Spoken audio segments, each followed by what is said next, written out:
File import करतो.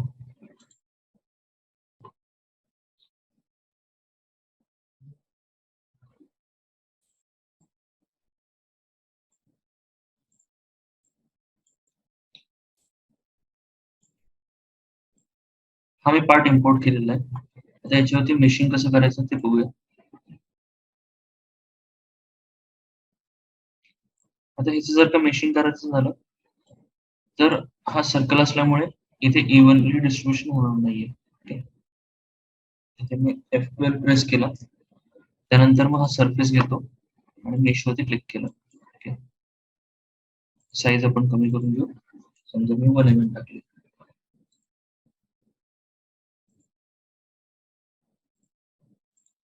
1 mm. इथे मी quad only select केलं आणि मेश. तर हे जर का बघितलं, इकडे 20, इकडे 20, इकडे 20 आहे, इकडे 20 आहे. ओके. आणि हे जरी मी इन्क्रीज जरी केले तरी हे यामध्ये डायमंड शेप जास्त आलेले आहे. ओके. आणि इथे हा नोड या पॉइंट वरती आलेला आहे. तर जेव्हा सर्कल असतो तर सर्कलच्या आउटर फेरीला सर्कल वरती नोड आपल्याला जे लागणार आहे, नोड किंवा जे शेप्स आपल्याला मेशिंग जे लागणार आहे, एलिमेंट जे लागणार आहे ते या टाइप मध्ये लागतील.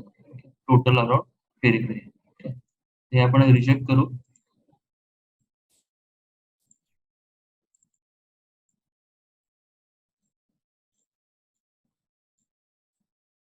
आणि ह्या पार्टला वेगवेगळ्या सरफेस मध्ये स्प्लिट करून देऊ. सो सगळ्यात पहिलं इथे एक नोड क्रिएट करून घेतो सेंटरला. इथे आर्क सेंटरचा ऑप्शन आहे. आम्ही सर्कल सिलेक्ट करतो. इथे लाईन सिलेक्ट करायचं, त्यानंतर मग हा सर्कल सिलेक्ट केला आणि इथे क्रिएट वरती क्लिक केलं. तर हा इथे एक नोड आलेला आहे. त्यानंतर मग इथे सरफेस एडिटिंग मध्ये आलो. सरफेस एडिटिंग मध्ये आपल्याला हा जो सरफेस आहे हा 4 पार्ट मध्ये डिवाइड करायचा आहे. आणि त्याच्या अगोदर आपण इथे एक सरफेस क्रिएट करून घेऊ. इथे मी क्विक एडिट मध्ये आलो. क्विक एडिट मध्ये इथे वॉशर स्प्लिटचा ऑप्शन आहे. वॉशर स्प्लिट सिलेक्ट केलं. यामध्ये इथे लाईन सिलेक्ट करायची आहे. लाईन मध्ये इथे ही जी एज आहे ही सिलेक्ट केली.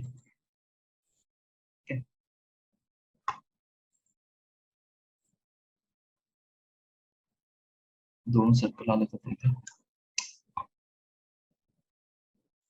Age edit.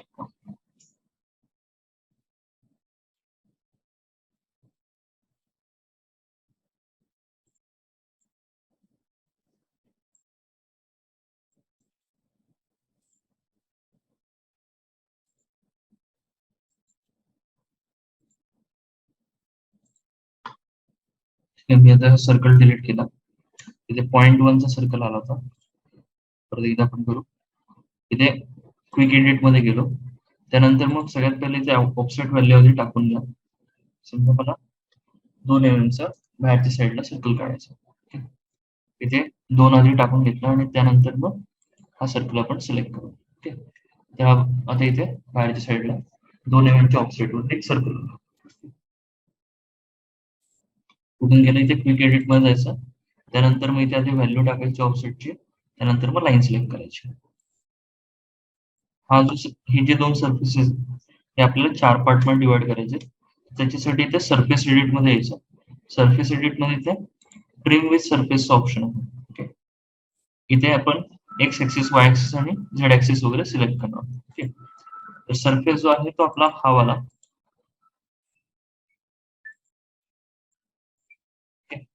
इथे जर का तुम्ही शेडेड जॉमेट्री बघितली तर फक्त हा सरफेस झाला सिलेक्ट. आपण सिलेक्ट करून घेऊ. त्याच्यानंतर मग इथे आपल्याला डायरेक्शन सिलेक्ट करायचे. इथे मी आता समजा एक्स ऍक्सिस सिलेक्ट केली. एक्स ऍक्सिस म्हणजे ही डायरेक्शन. ओके. आणि बेस नोड समजा मी हा सिलेक्ट केला. इथे ट्रिम वरती क्लिक केल्यानंतर त्याला परपेंडिक्युलर मध्ये स्प्लिट करतो. राईट साइडला हाफ झालेला, लेफ्ट साइडला हाफ झालेला. सेम आता मग आपल्याला अलॉंग एक्स डायरेक्शन करायचं असेल तर वाय ऍक्सिस आपल्याला सिलेक्ट करायला. इथे मी वाय ॲक्सिस सिलेक्ट केली, बेस नोड हाच राहील,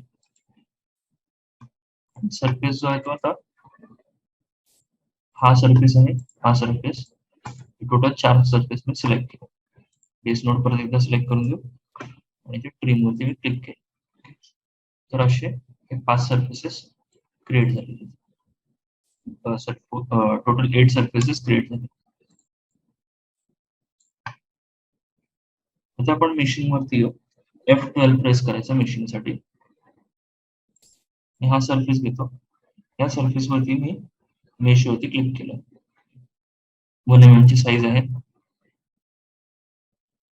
इथे आता जर का बघितलं तर 5 नोट्स आलेले आणि इकडे 7 नोट्स. तर ह्याला आपण दोन्ही मध्ये इव्हनली घेऊन देऊ. ओके, इकडे आता 6 आहे, इकडे पण 6 आहे. अजून एक वाढून देऊ, 7 करू दोन्हीकडे. स्मूथ मध्ये आपलं मशीन होऊन जाईल. त्यानंतर मग इथे मी रिटर्न वरती क्लिक केलं. आता आपल्याला या सरफेस वरती मशीन करायचं त्यावेळेला. आता आता आपल्याला हे जे नोड्स आहेत हे ह्या लाईन वरती इंटरपोलेट करायचे. तर इथे नोड्स मध्ये जायचं. त्यानंतर मग लाईन आपली कुठली आहे, तर ही वाली. नोड लिस्ट मध्ये पहिला एक नोड सिलेक्ट करू आणि एक शेवटचा नोड सिलेक्ट करू, म्हणजे फोर्थ वाला. ओके, ते टोटल 2 नोड्स मध्ये 3 नोड्स 1, 2 आणि 3 हे 3 नोड्स अवेलेबल आहेत. तिथे मी 3 नोड्स सिलेक्ट केले इन बिटवीन मध्ये. त्यानंतर मी ते क्रिएट वरती क्लिक करायचं. तर हे बरोबर इकडे इंटरपोलेट होऊन जातील. आता त्यानंतर मग इथे मेशिंग करायचं आहे. तर मेशिंग साठी ते 2D मध्ये आलो आणि त्या रूल्स ऑप्शन आहे. रूल सिलेक्ट करायचं आणि ते आपल्या नोडची लिस्ट सिलेक्ट करायची. नोड लिस्ट कुठली, तर 1, 2, 3, 4 आणि 5. ओके, हे 5 नोड सिलेक्ट केले. सेम इकडे क्लिक करायचं, first, second, third, fourth, fifth आणि इथे मी क्रिएट वरती क्लिक केलं. इथे टोटल आपले 7 नोड्स आपल्याला क्रिएट करायला लागतील.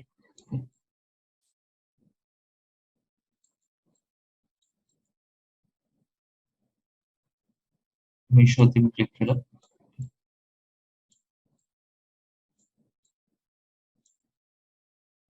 अजून एक नोड आपण क्रिएट करू.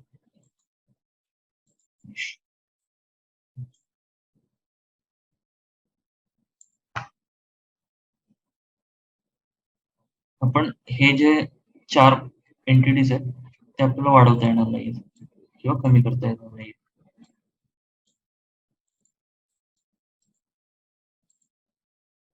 इथे पण 8 करून बघू आणि इकडे पण 8 करून बघू. एवढं आपलं इव्हनली डिस्ट्रीब्युशन झालं नाहीये. 5 आणि 5 करून बघू कसं होतं. जर का आपल्याला कमी करायचं असेल तर आपण राईट क्लिक करतो आणि वाढवायचे असेल तर लेफ्ट क्लिक प्रेस करतो. पेज वरती प्लेस केलं तिथे ऑटोमॅटिकली वाढते. आता इथे जर का बघितलं तर एवढं क्रिएट होत नाहीये. ओके, इव्हनली डिस्ट्रीब्युशन होत नाहीये.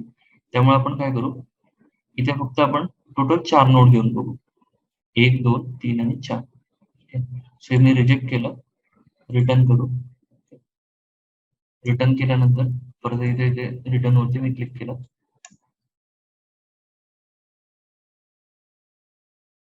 रूल वरती मी सिलेक्ट केलं. रूल मध्ये आपल्याला 1, 2, 3 आणि 4 चारच नोड आपण सिलेक्ट करून घेऊ. फर्स्ट, सेकंड, थर्ड आणि फोर्थ. क्रिएट.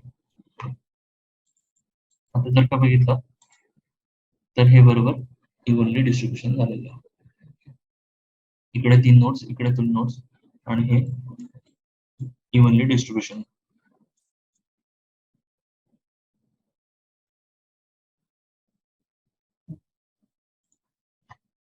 आता सेम आपल्याला इकडच्या साईडला करायचं आहे. तर त्यात दुसरी मेथड बघूया. ओके, आता इथे जेव्हा आपल्याला सिलेक्शन करायचं आहे तर हा पहिला नोड राहील आणि हा शेवटचा नोड राहील. त्यानंतर मग ह्या लाईनवरती आपल्याला तेवढंच नोड डिवाइड करायला लागतील.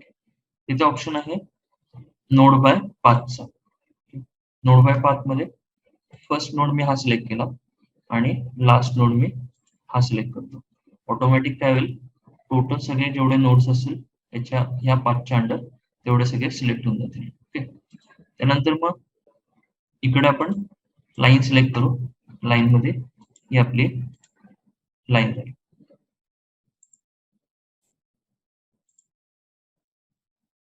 Line by path.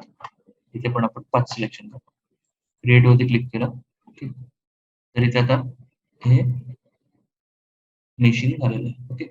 आता इथे जर का बघितलं तर इथे 7 नोड्स आहेत आणि इकडे 5 नोड्स आहेत. तर हे आपण इन्क्रीज करून घेऊ जराशे. मेश. ओके. तर हे आपल्याला आता इथे ह्या ज्या मेश फ्लो लाईन्स आहेत त्या इव्हनली डिस्ट्रीब्युशन झालेल्या आहेत. आता हे आपल्याला राईट साइडला रिफ्लेक्ट करायचं. त्याच्यासाठी ते टूल मध्ये यायचं. टूल मध्ये इथे हा रिफ्लेक्टचा ऑप्शन आहे. रिफ्लेक्ट वरती क्लिक केल्यानंतर आपले हे सगळे एलिमेंट सिलेक्ट करून घेऊ. त्यानंतर मग याच्यावरती क्लिक करायचं आणि ते डुप्लिकेट ऑप्शन हा सिलेक्ट करायचा. जर का तुम्ही डुप्लिकेट केलं नाही, डुप्लिकेट ओरिजिनल कंपोनंट, तर हे वाले एलिमेंट डिलीट होतील आणि राईट साइडला येऊन जातील. Okay. So duplicate option on ठेवायचा. बेस नोड जो आहे तो एक्स सिलेक्ट केला आणि ते रिफ्लेक्ट वरती क्लिक केलं. सेम आता हे सगळं आपण सिलेक्ट करू आणि वाय डायरेक्शनच्या लॉंग रिफ्लेक्ट करू. तर हे जे एलिमेंट्स आहेत हे आपल्याला वरच्या डायरेक्शन मध्ये रिफ्लेक्ट करायचे आहेत. त्याच्यासाठी सेम मी इथे परत रिफ्लेक्ट वरती क्लिक केलं. एलिमेंट्स मध्ये सिलेक्ट करून देतो. शिफ्ट प्रेस करून एलिमेंट सिलेक्ट केले. त्यानंतर मी इथे क्लिक करायचं आणि ते डुप्लिकेट सिलेक्शन करायचं. Original component.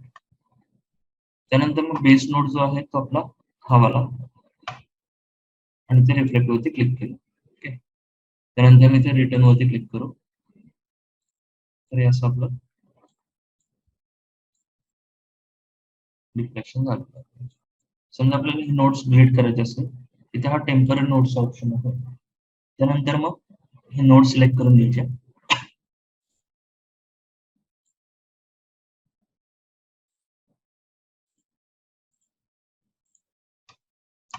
त्यानंतर मग ते क्लिअरचं ऑप्शन.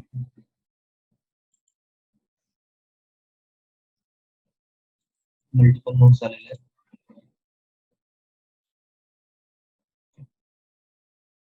ते क्लिअर ऑल केलं. टोटल सगळे नोड डिलीट झाले.